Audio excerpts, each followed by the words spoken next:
네, 저 영등포역 5번 출구 중앙지구대 앞에 네.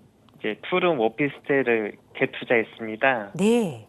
예, 저 개투자가 2,500 정도 됐는데 네. 매도를 궁금한 점은 매도를 올해 가을에 지금 해야 할지 아니면 내년 가을에 할지 매도 타이밍 궁금합니다. 대충 이제 5번 출구라 그러면은 대충 이연절이가 되는데 투룸이고 네. 언제 구입했죠? 21년 7월에 했어요. 21년에 구입을 하셨고 예. 구입 가격은요? 2억 7,500. 2억 7,500이고 네. 전세는 얼마 들어있나요? 2억 5천입니다. 전세가 2억 5천. 처음부터 그렇게 들었었어요? 네, 처음부터. 그러면 지금 2년, 3년, 4년, 3년 차인데 계속해서 네. 똑같아요? 네, 저기 연장해서 안 올렸어요. 대충 한 10평 정도.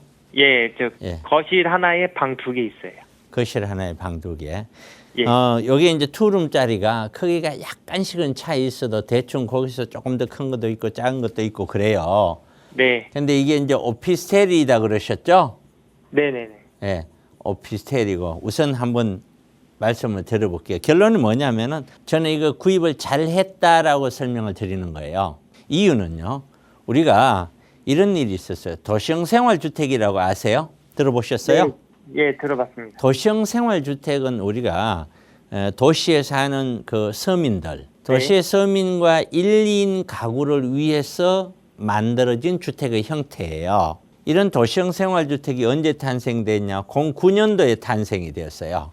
네. 그럼 09년도 이전에는 이런 게 있었느냐? 없었어요. 근데 이거를 09년도에 법을 만들어서 탄생을 시킨 거예요. 국가가. 우리가 1인 가구가 1인 가구, 2인 가구가 폭발적으로 증가를 하고 있었던 거예요. 지금도 증가하고 있죠. 네. 그러니까 여기에 맞춰서 이거를 탄생시킨 거예요. 그러니까 결국에는 시대 흐름의 반영의 결과물이 도시형 생활주택이에요. 그럼 역으로 가만히 생각해 보면은 국가가 법을 만들어서 탄생을 시켰다.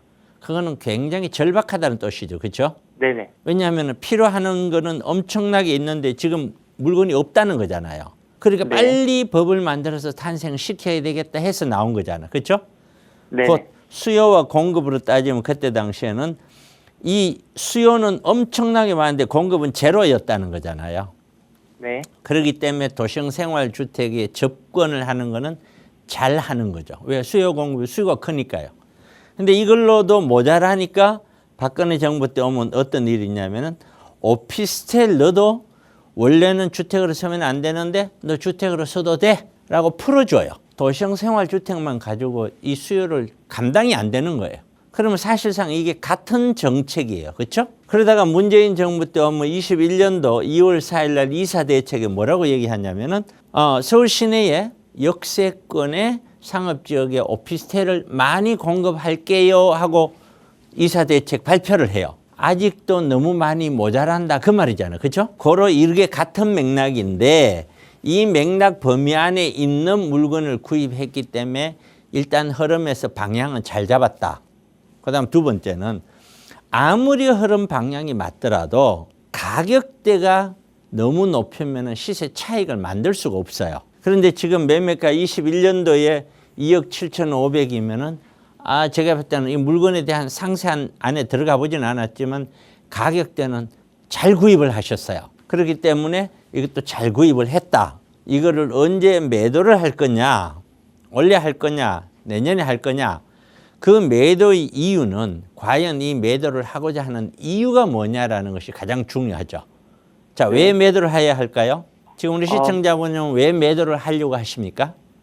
매도하고 이제 여유 자금 좀 더 보태서 좀 안전하고 좀 차익성 높은 물건으로 갈아타려고요. 예를 들어서 그런 것이 뭐라고 생각하세요? 아무래도 차익이니까 재개발 초기 네. 단계나 아니면 아파트 가격이 이렇게 다녔다고 가정을 해요. 예. 그럼 아파트 가격이 이 순간에는 가격이 상승하는 구간인데 이 네. 상승 구간에는 반드시 내가 이러한 아파트나 재개발 재건축을 가지고 있어야 되겠죠. 그렇죠? 이 하락 구간은 가지고 있으면 자산 손실이 일어나죠. 네.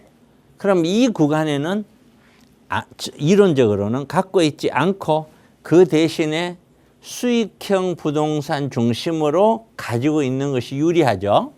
네.